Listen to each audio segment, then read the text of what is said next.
पवित्र गुरु दिवस शीतला ठाकुराणी ट्युटोरियल्स पक्षर 18 जन शिक्षाविद को संबर्धना। भारतर द्वितीय राष्ट्रपति डॉक्टर सर्वपल्ली राधाकृष्ण जन्मदिन अवसर में नामपठारे प्रतिष्ठित शीतला ठाकुराणी ट्युटोरियल शिक्षा अनुष्ठान पक्षर गुरु दिवस पालन हो जाइछि। प्राध्यापक जतिन कुमार मिश्र पौरोहित्य रे आयोजित उत्सव अनुष्ठान प्रतिष्ठाता अध्यापक दुर्गेश कुमार नायक प्रारंभ में अतिथि परिचय प्रदान करथिले। मुख्य अतिथि भाव में भगराई ग्रामर उच्च शिक्षा प्रतिष्ठान अवसर प्राप्त प्राध्यापक कृतिबा साहू जगदे गुरु जुगे जुगे पूज्य और नमस्य बोली निजर वक्तव्य प्रकाश करथिले।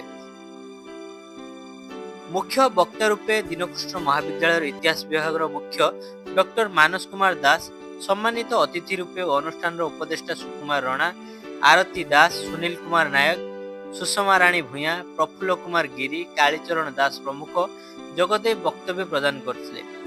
अन्यतम अतिथि रूपे मोनालिसा आचार्य, अमिता राणी परिडा, अध्यापिका राधाराणी महांती और वंदना दास, अध्यापक चिन्मय कुमार गिरी, देवव्रत प्रधान और अक्षय कुमार जेना प्रमुख जगदे गुरु शिष्य परंपरा संपर्क में आलोकपात करथिले।